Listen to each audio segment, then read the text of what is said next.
basic sprint exercises that we typically use. We don't like to go more than 15, 20 yards unless it turns into conditioning. All I like them to do is turn it on, fire it as fast as they can, turn it off. I don't want them injuring themselves. I don't want them overstriding. If I was going to do that, I might take them out to a field or something like that and work more on the stride.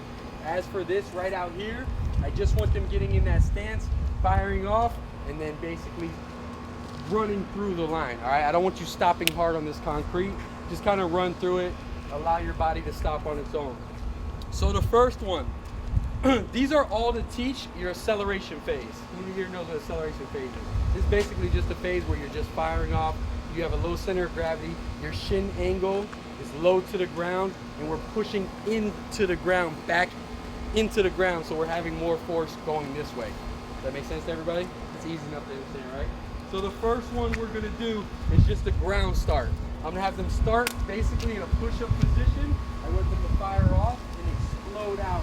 That's gonna teach that positive shin angle. That's gonna have their torso low, their chest towards the ground. Keep your chin tucked, trust your feet, have your eyes down and explode through. Here, on my command, usually it's go, and then they're here, boom, and then they're exploding off.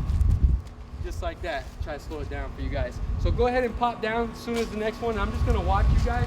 But the main focus here, you don't want to lift your eyes straight up. Your body's gonna follow your eyes. If you lift your eyes straight up, that chest is coming straight up.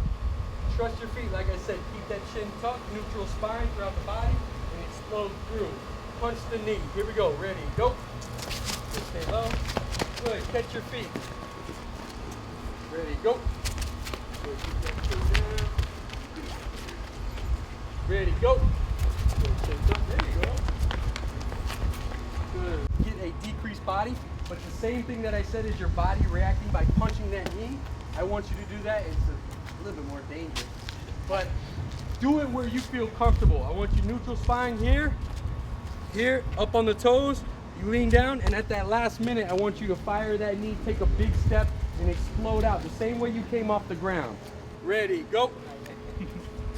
Good. Feel it. For the first one, if you don't feel comfortable, you don't have to go all the way down to the last second. I just want you to get the feeling of what we're trying to accomplish here when we train an athlete. Ready, go.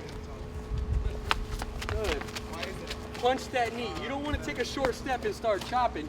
You want a big boom, and then you're pushing into the ground. Here we go. Ready, go. Good. Fire those hands too, the same way we did. I want you explosively firing. Here we go. Get the hips flexing and then explode into a sprint. There's a couple things where we can hold a partner. We can have them start pumping and then let them go. And then they're automatically in the acceleration phase, so they're already firing. That's if they weren't used to the falling sprint. The falling sprint is a little more aggressive. I would start with maybe, holding your partner here. He's leaning into it. He's driving his knees, and then we allow him to release. The next one we're gonna go over is a jump back start. So basically what I want you to do is to train that torso to have that slight forward lean when you're sprinting. So all I'll have the athlete do is line up over a line, keep your torso upright, and then when you jump back, my hips are coming back, but my shoulders are staying in place. So what that's gonna look like is here, let me show you guys from the side.